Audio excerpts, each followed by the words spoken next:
Hello and welcome to The Villain Was Right, the podcast where we look at movies and TV shows from the villain's perspective and dare to ask, were they really all that bad? I'm your host, Rebecca Reed. And I'm your host, Craig Fay. And this week it is audience choice. You have chosen. It is Can't Hardly Wait. Yeah, we did the try-named 90s divas. And another one popped up in this movie. Yeah, that was a crazy... The cast of this movie is banana pants. It's banana pants. It's off the charts. Every time I thought they were going to stop, they'd throw in another heavy hitter for one line, and I'm like, what's happening? Oh yeah. No, what is happening? It is insane to the point where it's not even just like, oh, there's a lot of known people in this movie. Yes. It's like there's a lot of like big names or people who would become big names, but who have like guy eating watermelon. Like Yes! guy eating watermelon is oh, I didn't write it down. Oh my God. Seagull, Jason Segel. Yeah, thank you very much. You're welcome. But like, yeah, Jamie Priestley as girlfriend number one. And you're like, buddy, yeah. Donald Faison and Breckin Meyer as just guys in a band. Like Melissa Joan Hart, yearbook girl. Like, yeah. What? What is happening? And Selma Blair, girl Mike hits on is the character name. That's what she is on IMDb. So insane. And watching this, I was like, yo, I think it's the same director for Josie and the Pussycats, and I was right. Because I was like, no, there's too much overlap. There's too much casting overlap for this to be a coincidence, and I was correct. Yeah, but it's a good sample platter for like late 90s, early 2000s. Bananas. Like, these are the people. It's off the charts. And now, okay, if you haven't seen this movie before, it's like a, one night only, grad. It is a thing that's definitely been done. And, I don't think they were the first ones to do it, but a classic. Okay. You know what I mean? Like, this trope is a classic for a reason. I feel like every generation has one of these, you know what I mean? Super Bad, Booksmart, all this kind of stuff. Now, personally, I had never seen this movie before. I hadn't either. This was not on my radar. This was on my, watch this list when I was in high school. Because I was like, oh, that looks fun and I want to see this. But those weird movies where it's like friends went to the theater without you the weekend that you were away at your grandma's. Okay, so yeah. no one ever wanted to see it again, so you never did. It's like one of those movies. Yeah, this one just missed me. I think this one's 99, so I would have been 9. Yeah. You know what I mean? Like you need to, I think, at least be 13 to start kind of getting at least an interest in watching stuff like this. Yeah. Anyway, so again, we are having it's a one night movie. We have Preston's kind of he's our main character.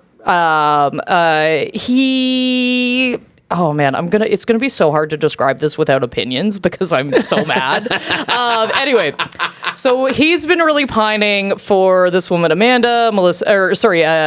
Jennifer Love Hewitt, and he's been pining for her. She's had a boyfriend since she was a freshman, like since the first day she was a freshman, and he finds out that they've broken up, and she's gonna be at this crazy party later, and he really wants to, get with her, wants to hook up. Wants to be with her, however you want to call it.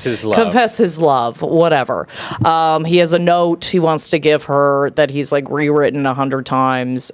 His friend doesn't even want to go to this party. Denise doesn't even want to go to this party. He's like, no, we have to go. She's like, why don't we just hang out for this last night and just not hang out with all of these losers? And he's like, no, we're going. This is my shot. Drags her along with him.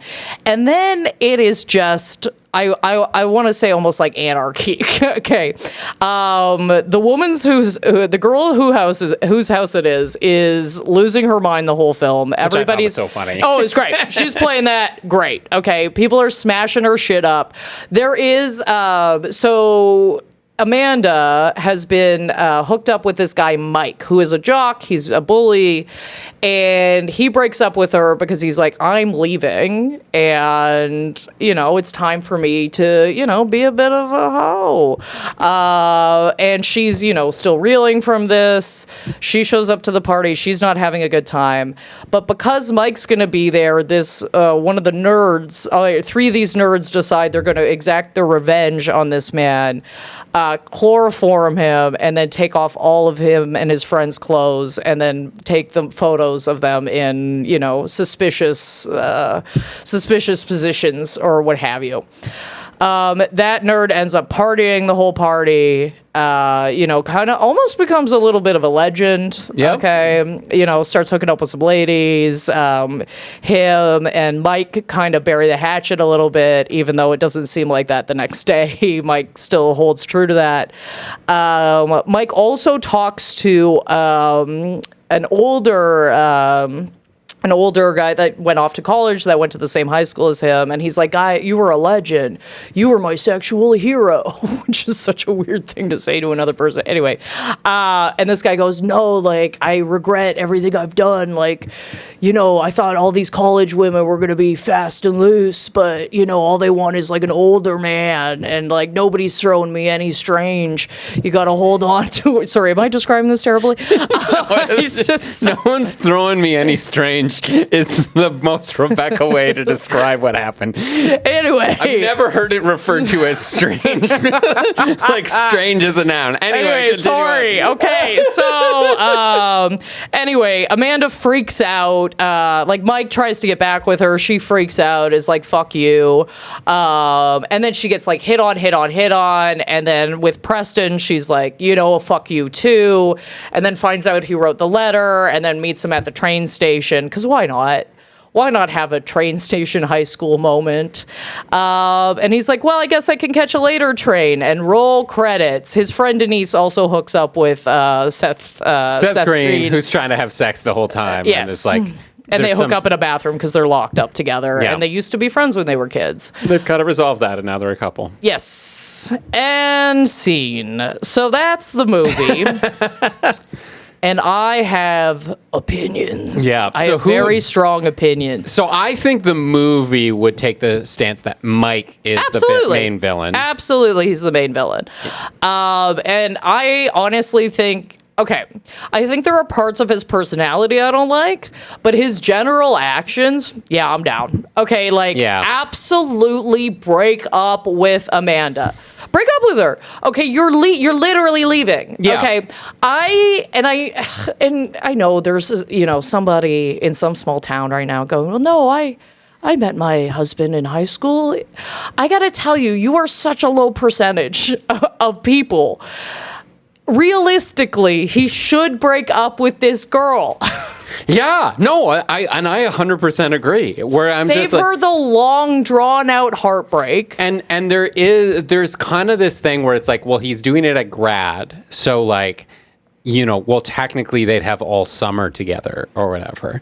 But it's like, why if then that you're like, hey, I want to go away in the fall and I want to hook up with people and have sex with people.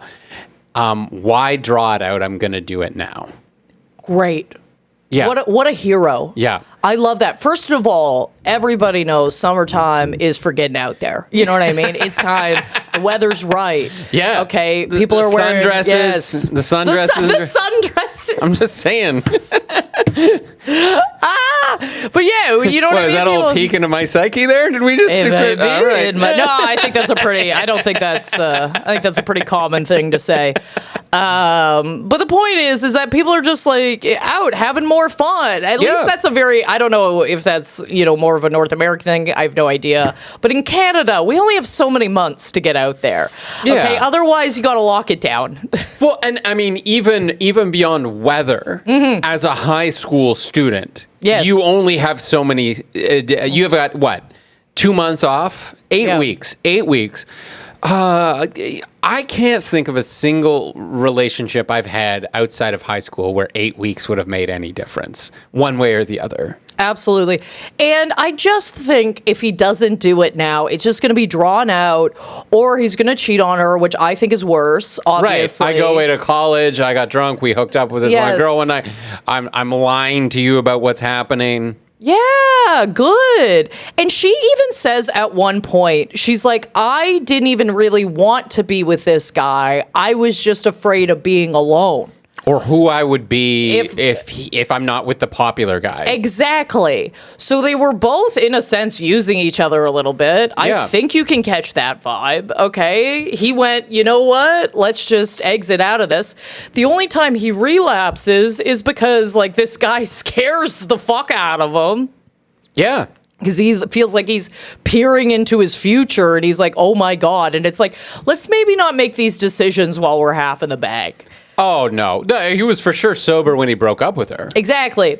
Okay, I have a firm rule. Okay, when I'm hammered or if I'm on drugs, my number one rule is I'm not allowed to make any major life decisions. That's my number one rule. No major life decisions. Let's cap the decision limit at, like, pizza toppings. Absolutely.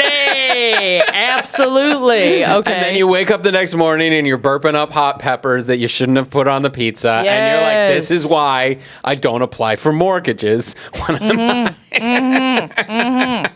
No, I've told like people I've been dating, I'm like, listen, don't try and have a serious chat with me if I've had a couple of bevies. Oh, no. Okay, why would we do that? Okay, it's not like I'm a menace or anything like that, but it's like if you want to have a real conversation, like let's be sober for it. It's like, by all means, have a conversation with me that we will repeat later. Oh, yeah, let's see how, what the fuck? I'm not going to be able to absorb all of this. No, we've had repeat conversations before. We're buddy. like, did we talk about this at the bar? You're like, let's assume that we didn't. Let's assume, I'm like, let's just pretend that I don't remember that.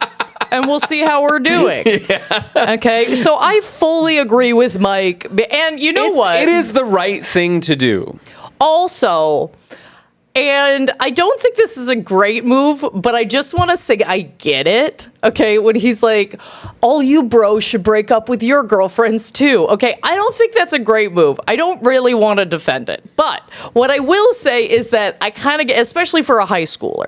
Yeah. Okay. Because I got to tell you, way more fun to be single with all your friends. Yeah. Way more fun. And that's the other thing I want to sort of give him credit for, which is like he's breaking up with his girlfriend, knowing that everyone's going away to college in 2 months. Yeah. And what he's saying there is like, hey, I really want to prioritize spending time with my boys before we go away to college and we don't see each other. You know what I mean? That's kind of nice. That's kind of nice. What? Nothing. That's not the sentiment I picked up from that. But yes, no. I love that. But like, the other thing is who we don't know what the relationship is with their girlfriends. Although they do seem, I think, nicely paired. Just in the sense of like they all kind of seem equally awful. Yeah, no, I'll give them that. They look like their awfulness matches up. You ever meet somebody in real life like that where you're just like, oh man, you just fell on a grenade of a dick. Thank God you did that for all of us in the community. Way to take it out of rotation. Take it out of rotation. Good Lord, somebody. Okay. This is I don't know why I'm making a Hearts reference right now, but like when the Queen of Spades is out there. Anyone play Hearts? No? Okay. It's the one that's worth 13 points, and it's bad. Okay. So if someone gets it. Is that why it? Okay. I mean, one, I'm dating myself. I'm an old man. Two, it was like one of the 2 card games that came on old PCs.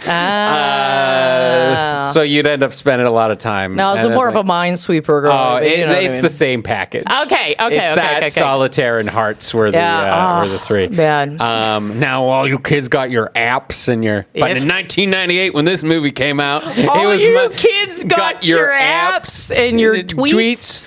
No, we had your YouTubes and your Nintendos and your PlayStations and back in my day, we had Minesweeper, Hearts, And solitaire. Maybe spider solitaire if you were really crazy. Sometimes if you got the upgrade, you could get the little, what was it? Free cell? No, fucking hell. Why can't I think of... Oh, the ping pong? Yeah. Not ping pong, pinball. Pinball, thank you. Oh my God. I was having all full cramp on that. Brain That's cramp. Fine. I couldn't remember Jason Segel. You can't remember pinball. We are children of the 90s. But no, yes. We don't know the relationship those friends have with their girlfriends. And like one of them even says, I really kind of want to stay with her because we have tickets to, who was it? Who do they have tickets for? It was like, I think it was Lollapalooza. Okay. And I was like, yeah, like in 1998, 1999, Lollapalooza, and you're going to stick with your girlfriend for like a couple more weeks to go see that? Yeah, absolutely. Oh, I've done it for less. Yeah. Right? I've done it for less. Oh my God. You got concert tickets and you want to, yeah. Yeah, okay. So I would love to start diving into Preston a little bit because I hate this man. I knew that you would. Of course. I think anybody would. I think 90% of people would. Okay? He's such an idiot. Okay? So first of all, he does that thing I hate, which is, it's fate. Things are connecting us, and they are certainly not. No. And the movie even knows that. The movie does. The movie knows that. They're using it as a comedic. Yes. Okay. Because his whole thing is that first of all, when he's like, I was the first one to see her. Dibs isn't a thing with people, bro. It's not a thing. You can't just dibs somebody with your eyeballs. That's an insane perspective. The first sentence out of this man's mouth made me want to peel all my own skin off. I hated that. Okay, then he goes, and then she came into class, and she had a strawberry Pop-Tart, and I had a strawberry Pop-Tart. I could almost guarantee you, if you went back and just looked at the statistics on strawberry Pop-Tarts, they got to be off the charts, okay? Everybody was eating a strawberry Pop-Tart in 1999. Yeah. Okay, that was everybody, buddy. I'm glad you brought this up. Okay, great. Because he goes through a few things. He goes, I was the first person to lay his eyes on her. She was in my class. What are the odds that she was in my class? What are the odds that she sits beside me? What are the odds that she's eating Pop-Tart? And I just want to say, so I did some deep diving. There is... Craig. So what are the chances that she's in your class? So there's 3.3 million high school students high school graduates in the U.S. every year. So divided by 24,000 high schools, that means that there's an average class size of about 137.5. This seems like a slightly bigger high school. So let's say 140, right? Okay. 140 people in a graduating class. Yeah. So that's 4 years of high school. The chances that she's in your grade are 1 in 4, right? Okay. Like that any random person would be there, 1 in 4. So that's 5 classes of 28 students. And I was like, so what are the odds that any given person would be in one of your classes, right? Because like it's not the same class all the way through. For sure. All the rest, and do that. And then I started looking into that math, and then I realized I was doing it all wrong, and that the only thing that really matters is the question, what are the odds that there's a hot girl in your high school? And it is 100%. Yeah. Right? Yes. Name me a high school that didn't have a hot girl. And also, okay, if you look at just the sheer amount of cameos in this movie, that high school, you were tripping over hot women. Oh, yeah. There were so many hot women in that high school, it was stupid. Okay? Like, the amount of, even like, the nerd, like, Melissa Joan Hart, she's kind of a nerd. She's still hot, goddammit. It's still, come on now. That is Sabrina the Teenage Witch. You will put some respect on that yearbook girl title. Absolutely. Okay. I was like, I don't know how you're trying to sell this to me, but I'm not buying it. No. Okay, I'm not buying it. And my point being is like, yes, is it like, the girl I saw is in my class? Like, of course there's a little coincidence there. But the fact is that it's 100% chance that there's a hot girl in your school. Mm-hmm. So there's 100% chance that you as a teenage boy are going to be infatuated with that hot girl. Yes. You know what I mean? Like, if it wasn't Yeah. her, it would have been somebody else. Yes. Because that's just the way the brain works. I think this man doesn't know what a crush is. Right. I just don't think he knows, okay? Because you have to be able to look at people and be like, I got a bit of a crush on them, but it's not like, it is fate that we will be together. No, and his friend knows it's fate too. Like Denise. Denise is just like, you're crazy. You are crazy. It's not that. And he's like, oh, but Barry Manilow's on the radio. And they're like, it's Barry Mandy, Manilow. Amanda, think about it. Think about it. Do you know any Amandas that go by Mandy? No, Right. Okay. No. I didn't think so. I don't think so. I think if you're Mandy, you're probably Mandy. Yeah. I think. I don't know. Okay, I actually don't know. You guys can weigh in on that. I'm not 100% sure on that, but I do not know. Or, like, they just always went by that for me, and I just never knew their name was actually Amanda. Maybe that is very real. But still, we're reaching. We're reaching. It's like when people call me Reba. It's like, all right, like, let's relax. Really? Okay. Oh, I have a whole bit about it. Oh, okay. Anyway, people, every once in a while, somebody's like, can I call you Reba? And I'm like, are you fucked? Like, are you out of your fucking mind? Reba? Reba? You are not a Reba. Well, also, nobody's a Reba but Reba. I'm sorry. We put a little respect on her name, okay? Nobody's Reba but Reba, okay? It's absolutely ridiculous. It's like somebody coming up to me and being like, hey, can I call you Cher? No. No. There's one Cher, okay? And there's two Madonnas, but that's it. We're capped off. Who's the other Madonna? The mother of Jesus. What? All right, fair enough. Never cracked that book. Never cracked that book myself. Also, but I knew exactly which one you didn't know. So. Oh, yes, exactly. Yep, yes, so that's, precisely. Okay. So this so we man know is which one's more culturally fully relevant. out to lunch. And also, okay, I want to name a few more of his crimes, okay? Oh, please. Because I think he does something that is like...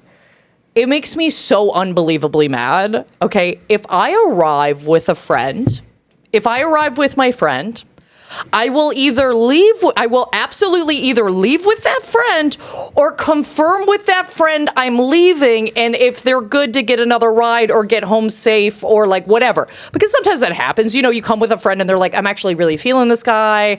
I think I'm going to hang out with him more. And you go, oh, okay, are you good though? Yeah. Like you check in, you go, hey, you good though? And they go, yeah, no, it's fine. And you if just things check go bad, on them I'll get a ride with somebody else. Yeah, I'll get a cab or like whatever. You just make sure they're nice. He loses her almost right away and then doesn't give a fuck if he sees her again.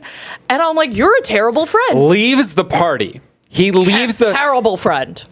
I forget when he leaves. I think it's after Amanda tells him off because everybody's hitting on her, and he like gets in his car and drives away. Mm-hmm. Has a whole scene with Jenna Elfman dressed as an angel in a park where he's trying to call Barry Manilow. Anyway, but like literally gets in a car and leaves the party, leaving. And at this point, Denise is locked in a bathroom upstairs, like.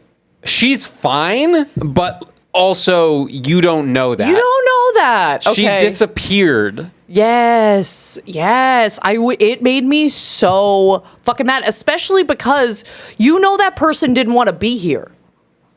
Right. You know she didn't want to go. So, like, definitely if you're leaving, be like, hey, come with me. I know you don't want to be here. Or if you've changed your mind, at least I know that. Or at minimum, I at least check around. Has anybody seen Denise? Oh, no, she left a while ago. Okay, at least, like, I have some confirmation of something, even if you're wrong, even if I've gotten wrong information. You got to give it a go. I talked to someone, they said you left. I'm so sorry. You got to give it a go. And this is another thing that really pissed me off about Preston, because he is all hung up on Amanda, a girl that does not even know what he looks like.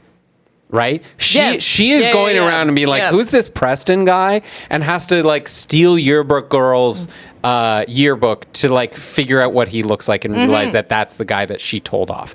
Now, so she doesn't even know what he looks like.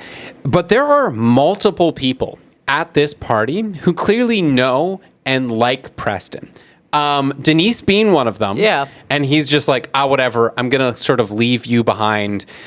Like on our final night, because he's leaving the next day for college or whatever. So final night, you're my best friend, to the point where I dragged you to this party because I can't go there without my best friend. Yeah.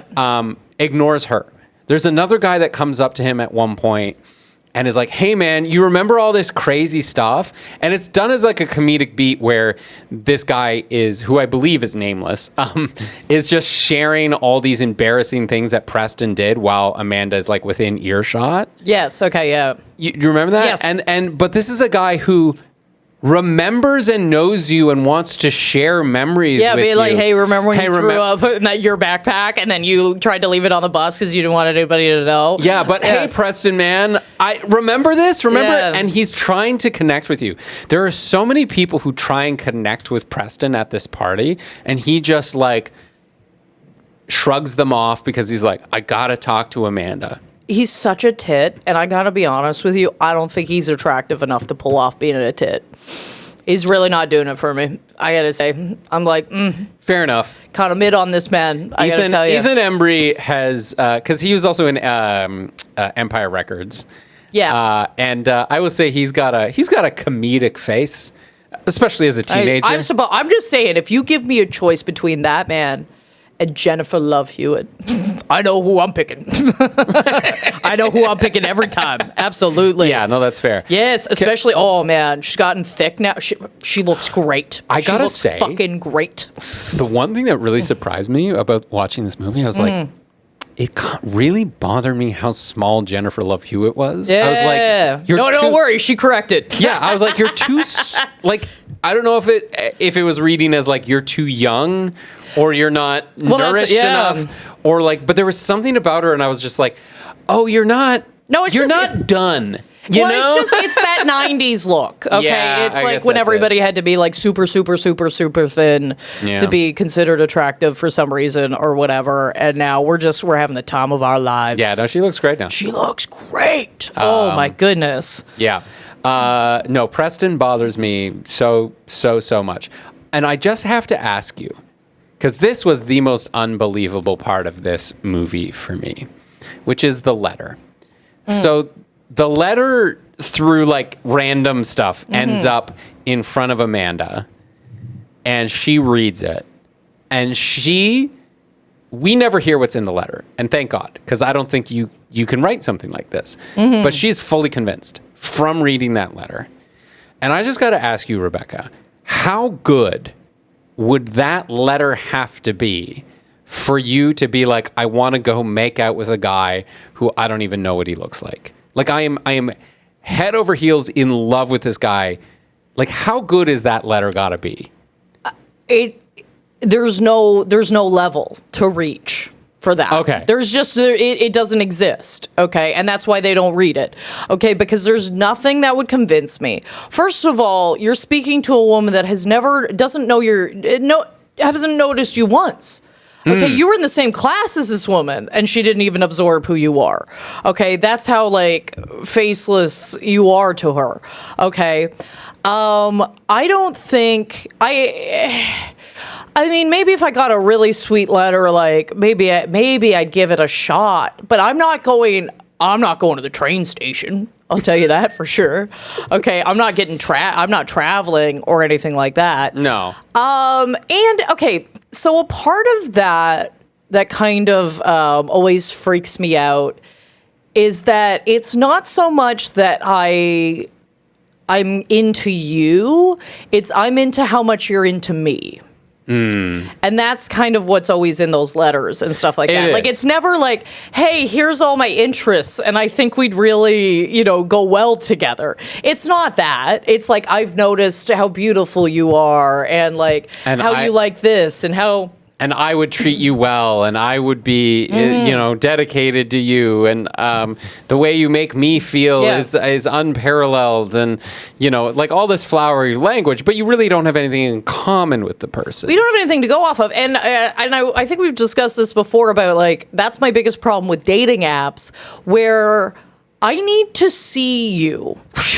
I need to see how you move, okay? How you conduct yourself. Like, there's a lot of social cues we get from people's faces and, just kind of how they interact with other people and those sorts of things. So when you're just blind texting a person, it is literally impossible for me to pick up almost anything off of that. Yeah, like, are you giving body language clues like the girl from The Ring? Like, are you? Do you look like you're crawling backwards out of a well? Then that's a big nope. Yeah, like there's the, Do are you you seem tense? Like, are your shoulders constantly up? What's going on?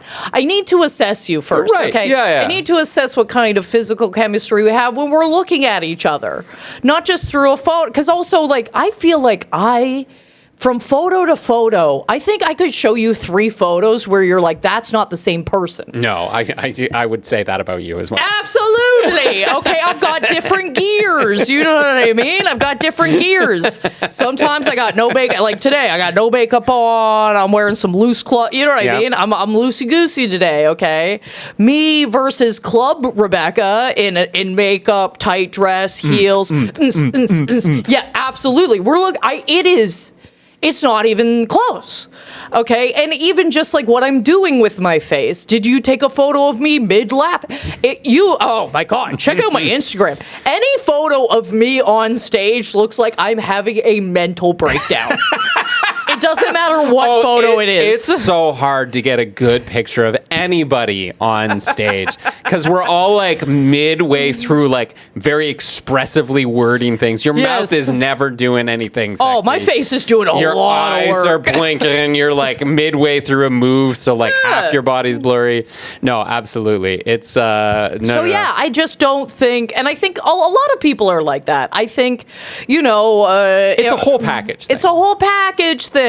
So I can't base anything off of a letter or a text or what have you. I could maybe do some follow-up, sure. Okay, this might make me think like I'll do a little follow-up, but you have to look at it like, okay, so we were at the same high school for 4 years and you never spoke to me? I don't want to be with that person. No. Because also, that's a person, in my opinion, that's a person that views women as property. I can't speak to you because another man owns you right now. Right. And that weirds me out because it's like, we can still be friendly. Like, if you like me, maybe lab partners or whatever. Yeah. We can hang, you know what I mean? Like, you don't have to make a move on me, but you can make your presence known. Yeah. It's weird. The vibes are weird. Hey, Amanda, look at me. Yes. Look what I can do. Something. Hey, I brought a pack of strawberry Pop-Tarts. I noticed you're always eating those. Do you want to split one?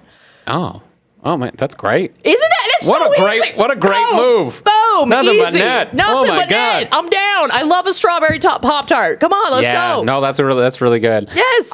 The thing about the note for me is it feels like it's such a fantasy in the sense of like, if only I could express how I feel well enough and be understood well enough, then the other person would like me too. Do you know what I mean? Yes. Like it's a very teenage thing because you're like, I feel so extremely about this. And so Which is fair. You feel everything so extremely when you're a teenager. The sky is falling. The sky is falling. It's a nightmare. I would never, you couldn't pay me enough to relive it. Love is, like, when you feel it, you're like, I will say the movie does get this where you're like, it's insane that I feel this way about this person. So that has to mean something because why else would I feel this crazy about it? This has to be unique.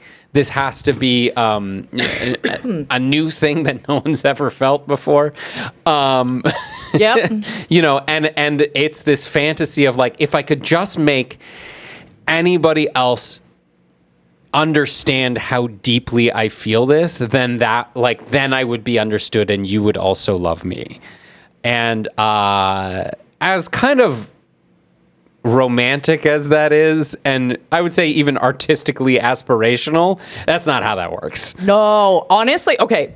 If I was in charge of redoing this movie, I would honestly keep most of it the same, and I would just have Amanda end up with no one. Because I think that felt like that's where that should have been going the whole time. Like when she had that big blow up on him, I was so happy. I was like, make it stick. Make it stick. Don't follow him. Let him go off. Because also, like, I just think that's such a stronger story. Because then well, for her, but also for Preston. He gets to learn a lesson. Okay. And he almost does learn it. Oh, he's so close. Oh, it makes me so mad how close he is. Okay, because I think that's so much more interesting as like character arcs, right? Whereas like we'll have Mike have him where, you know, he realizes that, you know, he actually let, you know, a really good person go, and now he's maybe going to value women more. Maybe we could have him learn that lesson. Preston can stop fantasizing so much and, you know, get a little more grounded, touch grass a little bit and go, hey, you know, I'm going off to I'm going off to this internship right now. I'm going to be going off to college. I'm going to be meeting all of these new and interesting people, and I can take this passion forward and actually speak up next time. Say something. I can speak on my feelings. Okay. And Amanda can have her time alone where she goes, I'm not going to put my self-worth in what men value in me. And I'm not going to define myself by my relationship to a man. Exactly. And now we can learn that lesson. And the nerd gets to learn he can be cool. And it's all great. And, you know, Seth Green can stop talking in that horrible way. Yeah. I mean, that was the character. It was the character, and that was his lesson to learn it's that like, he shouldn't be yourself. You shouldn't be talking like this. Don't appropriate. It's highly offensive. Please stop. I do love Seth Green. I love him. I love him in most things. He really, he was on one of the greatest runs of all time, I will say, for a while. Oh, he was Buffy to this. Oh, he was in so much shit. You know, Austin Powers. Oh, yeah, Austin Powers. He created Robot Chicken, like all that kind of stuff. Like, you know what I mean? And Family Guy's still going. Yeah. No. That man's been cooking. No, that's a fine career. Oh, he is killing it career-wise, okay? And I always love to see him, okay? He's got a, and I think it's because when I was growing up, like the first guy I ever, like, I would say, like, fell in love with looked very similar to Seth Green. From talking to Kat, it was a type that was going around. And, I'm telling you, there was a guy. People really like Seth Green back in the day. I can't, and I know that sounds fucked up because I think the leading man in this, it does nothing for me. But I'm like, but Seth Green though. No, but Seth Green's got. I will say, Seth Green's got this thing where he's like a little on the short side. But I like that. No, and that's he's my vibe. Like he's the funny, energetic, charismatic guy. That's what he always plays. Like even on Buffy, he was just like kind of the sarcastic werewolf. But he was cool in Buffy. He was cool in Buffy. He was cool. No, exactly. Okay, He's always been cool. Yeah. And that's a thing I want to hang on this movie, which is that like he's wearing those goggles and they make fun of him all the time for it. But on the poster, I remember him wearing those goggles and people being like, the way he's wearing those goggles is pretty cool. Yes. But like nobody was doing that before this movie came out. Oh, like, if he didn't speak the way he spoke, he would be cool as hell. Yeah. That was it. Okay, if he wasn't constantly like, yeah, I'm gonna get so laid. I know that's done for gag. Like he's okay. So he's this whole backpack. I was gonna ask he opens up. Yeah. And it's got all these condoms and it's got lube, and obviously that's exaggerated for effect. But I also think it's not that far off. What do you mean far off of? In the sense of like sometimes I don't know if you remember this, but like sometimes like growing up you just nobody really informed you that well of what's going on and what's to be expected, so that you have these guys that are like well over prepared, like way too over prepared for what's about to happen, where it's like that scene in Superbad where he's like, you have a little bottle of spermicidal lube. He's like, I thought we weren't doing that tonight, man. And he's like, I don't know. I thought I'd be prepared. And it's like, yeah, I don't. He's like, they're not dried up old nannies, like old grannies, man. Yeah. But yeah, there's this thing where, like, I had a guy once tell me, now this guy's unhinged. Okay, I will say that. Okay, well, I'm gonna preface it with that, but He told us a bunch of people this story about him losing his virginity, and he looks at all of us and goes, because nobody tells you you're gonna need 8 condoms. And I was like, yeah, because you don't. What the fuck happened, bro? 8? 8. He said 8. That was the number he said. All right. I will never forget that for the rest of my life. I'm just gonna, little exercise for me right Okay. now. I'm gonna try and use 8 condoms. Okay. So you don't know what you're doing. Yes. Rip one open and you rip the condom you as you go. fuck up Okay, one. you fuck up one. Okay, you fuck it up. Fair Yeah. enough. Okay. Yeah. So one got ripped. Yeah. The next one falls between the bed and the wall. You're not getting that one back. Okay, you great. know what I mean? Okay. And then open it up. You roll it on the wrong way. Okay, Right? valid. Okay. Yeah. And you're like, oh no, that's not good. Yeah. Okay. Open. Safety, What we'll are we? throw that one We're out. only at 3. Oh my god. Well, that one was 4, right? That was Yeah, 4. that All right. Okay. And then what are we gonna do? I guess you're like this. It's like Was that 4 or 3? I it's kept the lost first track time now. I want to double bag it. So let's go 5 and 6. And then I mean, I'm coming up real short. It's hard. It's hard to do it.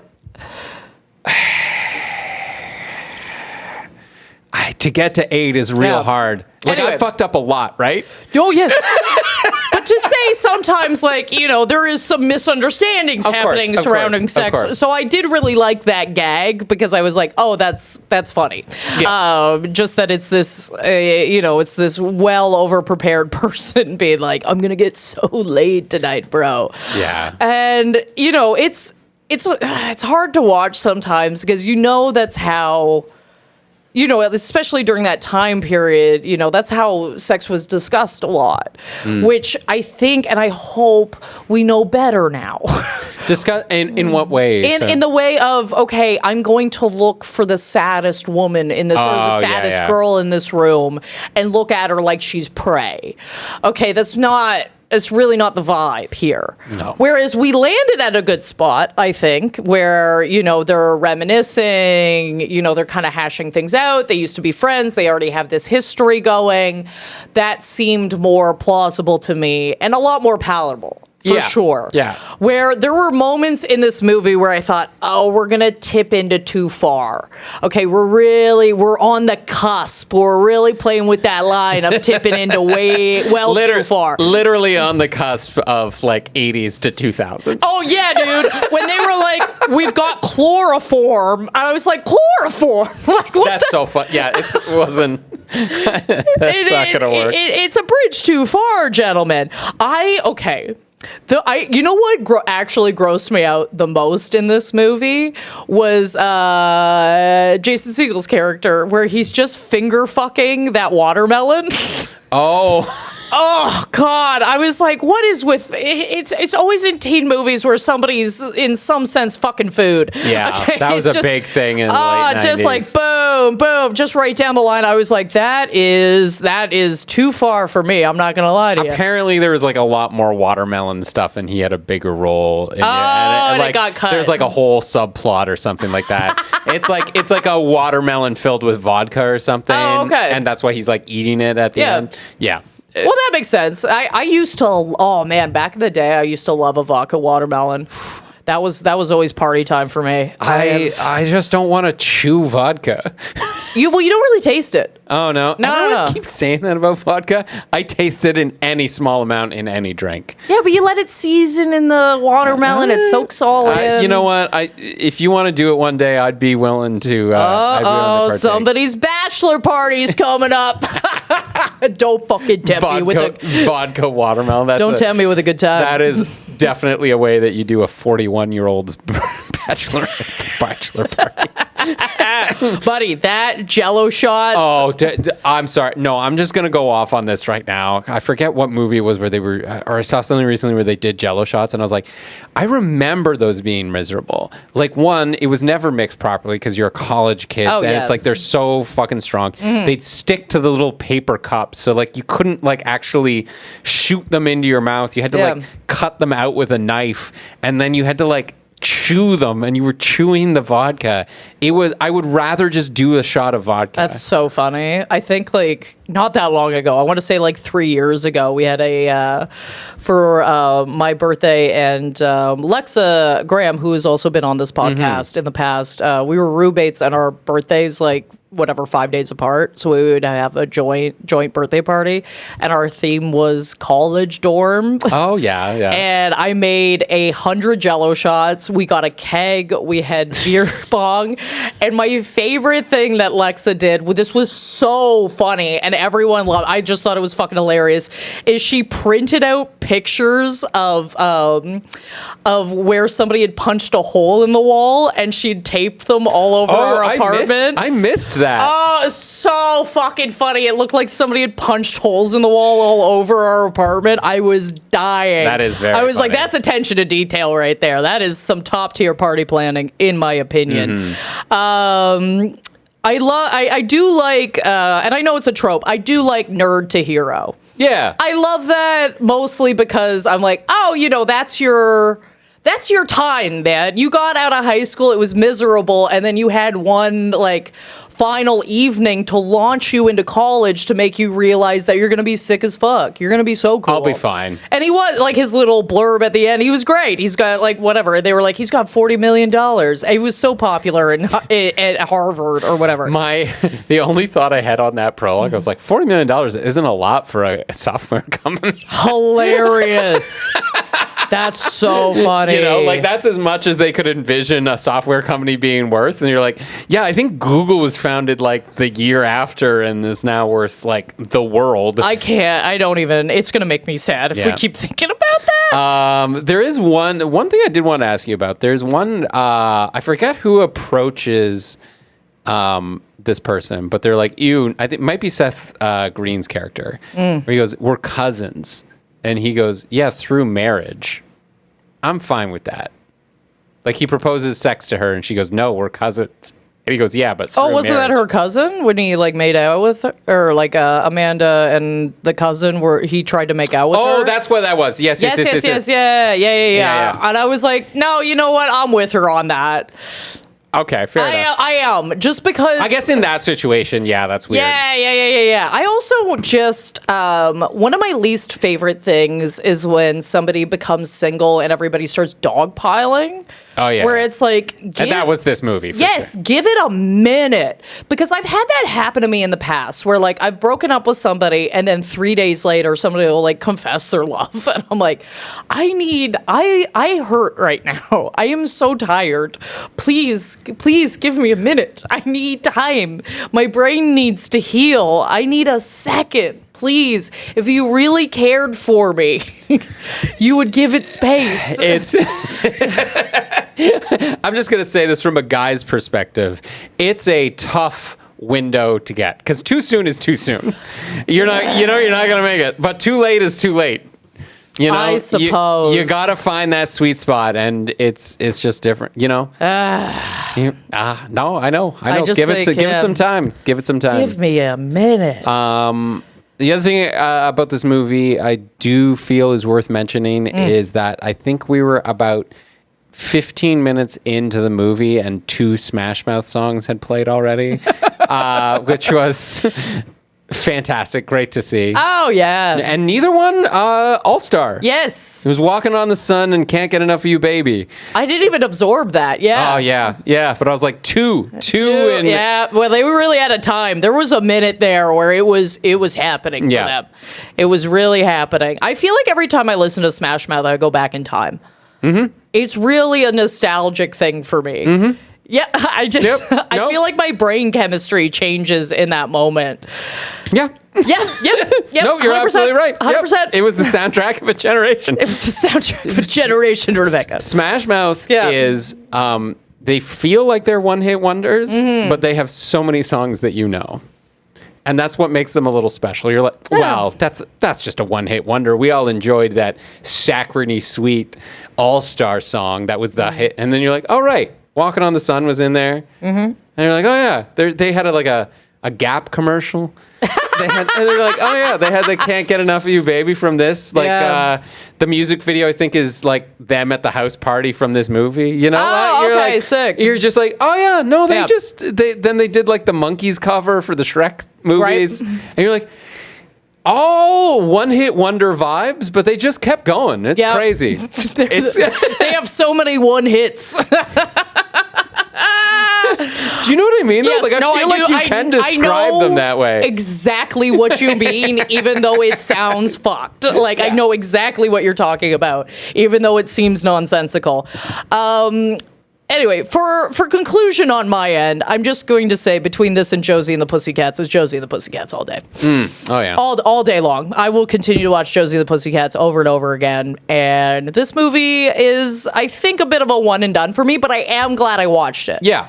It was a very interesting watch, and it was cool to see, you know, how just the cast of it, like just the sheer volume of famous people in this movie is insane. Yeah, it really did feel like going back and watching a high school yearbook. Where you're like, oh yeah, Yeah. remember them? Yes. Is that what they looked like back then? That's what they were doing? It Crazy. really did feel like that. Every single person is a star in this movie. And I could really see it. I would say if I had seen this before, like when I was younger, it would probably still be in my rotation because it would have nostalgic value for It'd be me. a nostalgia watch. Unfortunately, I missed the boat on it, so it's got to go in the category of one and done.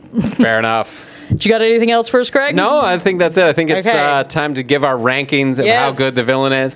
I've got the what are the odds scale. Great, love it. So the odds of winning the lottery, roughly 1 in 14 million, all the way up to the odds of there being a hot girl in your high school, which is 100%, as we discussed. Yes. I'm going to give Mike Dexter, the ex boyfriend, the odds of having twins, which is 1 in 250, because he's not great, but pretty good. Okay, I Yeah. have I'm not sure why this is in every teen movie scale. So from crowd surfing, you know what I mean? Pretty regular, not that crazy. I think it was in this one too. Yeah, no, of course, yes. All the way up to chloroform for some reason. I am going to give Mike, our villain, I'm going to give him a fucking food. Because it's kind of, he's not the best, okay? It's kind of hard to look at what he does, but, you know, I don't think he's hurting that many people. No. I think it's kind of all right. And team, before we get to our heroes and villains of the week, as always, there's a couple of ways you can help out the podcast. We are on Patreon, patreon.com/villainwasright. We do 2 bonus episodes a month as our top tier, and this month we are doing Superman, and I picked War of the Worlds, the new one with Ice Cube. To be very clear, because I wanted to see if it's as bad as everybody says it is, and boy howdy, are y'all right on that one. Brilliant stuff. Also, this was an audience choice, so if you want to have your voice heard, you can hit us up on Patreon and be a part of the voting, because if you wanted to see something else, we'll get on there. Let us know. And if you would like to get in touch with us, Yeah, if you want to get in touch, we're on the social media platforms that you know and love. Villain was Right on Instagram, TikTok, and still Facebook.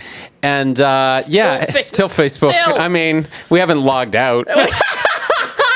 we haven't logged out is such a vibe. Yeah.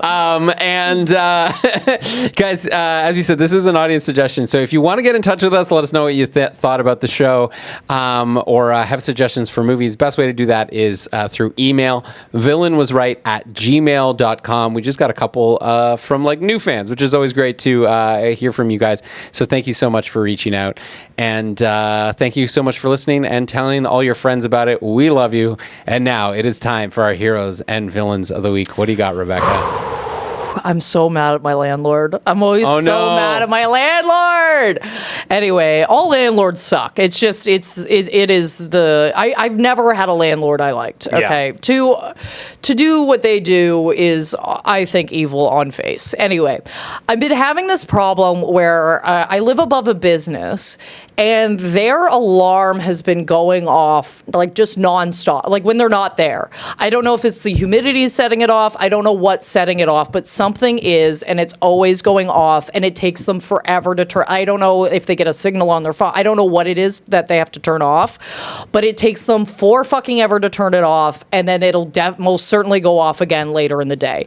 And it's like not just for a minute, it's like for 15 minutes, and it's so because it's not like a fire, it's like an unbelievably loud alarm.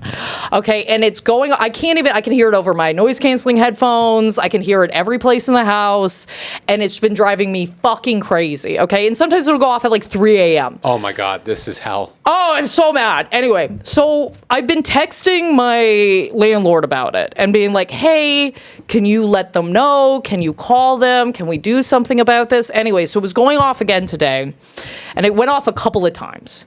So I texted my landlord and I was like, hey, can you like call them or something? Somebody needs to come in and like redo the system or look at it, or something's got to go down here because it keeps going off.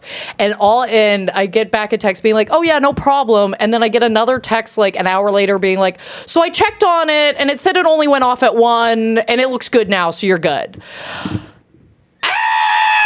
I am screaming every single time I text this motherfucker about something or call him or whatever. He's just like, oh yeah, it's fine now. And I go, no, it's not, because it's always going off. And he's like, well, it's not on right now. And I'm like, that's not the fucking problem. It goes off at 3 a.m. and I promise you from this point on, and this is how I'm going to start dealing with this, I'm going to call him at 3 a.m. I'm going to call you every time this alarm goes off. I am going to be so unbelievably annoyed. I'm going full white. Yeah. I'm going to go full white woman on him. No, I don't even care. I'm calling him whenever that alarm's going off, because if I'm up, you're up. I'm your new baby. Okay, yeah. If I'm up, you're up. All right, that's what's happening now. Oh, this is annoying to you? Oh, guess how annoying it is to me, bitch. I am so fucking mad. Anyway, so he's my villain of the week. Yeah. I'm getting mad just thinking about that. I get so fucking mad, and I just hate how nonchalant all the other things are, where it's like, like my power went out, and I was like, he's like, oh yeah, I can get somebody there in the morning, and I was like, okay, great, that's good. Okay, like obviously you can't get somebody in the middle of the night. Okay, that's super valid. But he was like, yeah, if they can't fix it, I'll like maybe run an extension cord up. And I was like, no, like I was like, if I lose the stuff in my fridge, I'm going to charge you for everything I have like $500 worth of food in my fridge. Yeah. I'm taking that out of rent. That is happening now. So it's just every single problem he just seems so chill about, and I'm so unbelievably mad because especially in Toronto, we pay so much money. I pay you so much money for this house to be good. And no, none of it is. No. None of it is. There's shit coming out of the vents. We got problems with bugs. We got all this shit going on. And I just like, don't worry about it, guys. Don't worry about it. It's good now, I think. Right now, for this second, sure. It's not going to be good in 10 minutes. You dick. Anyway, I'm so sorry. I'm too ramped up. I feel there's nothing more. So is it like a security alarm? Yes. Oh, and it's, yeah. I actually think it's the humidity setting it off. Because it only started doing this when it started getting really moist out. So it's like tripping the lasers or something. Something like that. I think that's what's happening. And because it's just like, it's cooler today, but it's still wet. Yeah, It's very huge. It's like dense. And the second that they turn off the air conditioning because nobody's there, it's going to exactly. Condense. And Yes. Yep. So I don't. Yeah, that's actually a great point. Maybe I'll just be like, hey, you guys got to run the AC at all times if it's going to be like this. Yeah. Either somebody has to fix the security system, or you got to run the AC at all times. Or you're getting a call every single time it goes off. Oh, yep, Jeff. Oh, 3 a.m. I got you on speed dial. Yep. Oh, man, it's going down. Anyway, I'm so mad. And that's it for me. Craig! So I have a villain as well. And I went through, I was like, certainly I have told this story before. And I went through I don't think I have. Okay. But needless to say, I was inspired by this movie to remember this. So this happened to me. I was in grade 9, so like just like baby high school, freshman year, if you will. And there was this girl in my chemistry class that I had like such a big crush on. And, much like this movie, I'm not sure we'd ever really talk. Classic. Classic. But I like somehow oh man, this is so embarrassing. This is like deeply embarrassing to me. I like made up one of those notes where it's like, would you go out with me or whatever? And like dropped it on her desk, like as I came into class or whatever. And like to the point where like other people saw it and they're like, oh my God, did you get a note? Like I could hear them saying that or whatever.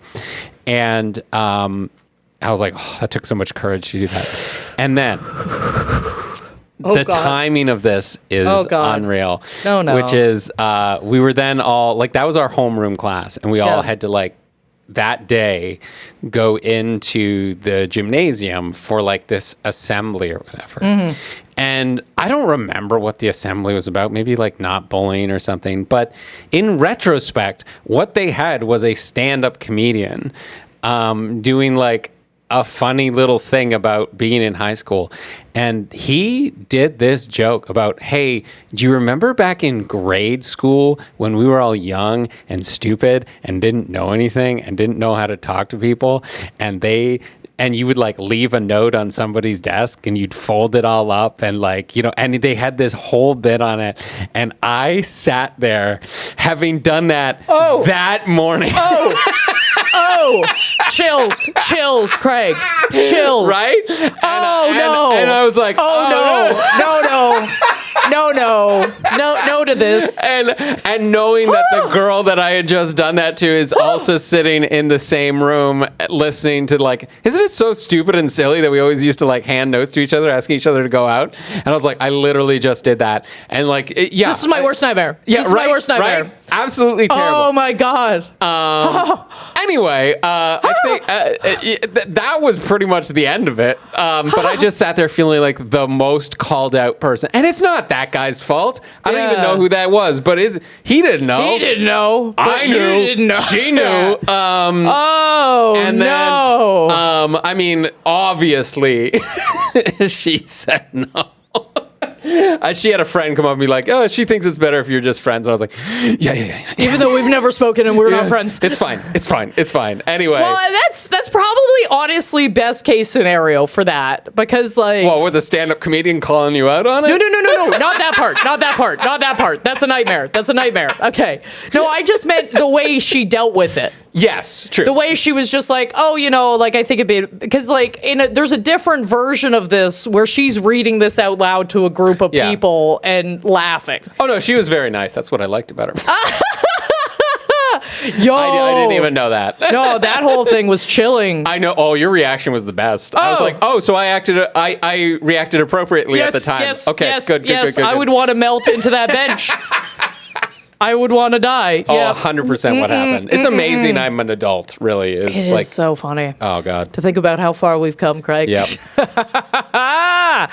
All right. That's my villain.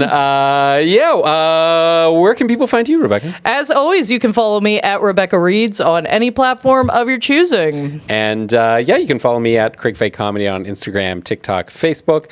And that does it for us this week on the podcast.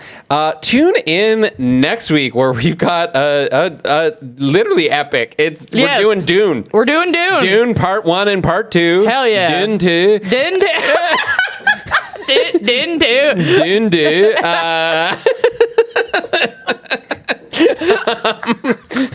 It's for sure going to be silly. We've got a great guest lined up for that. So tune in for that. And until next time, remember that it can hardly wait.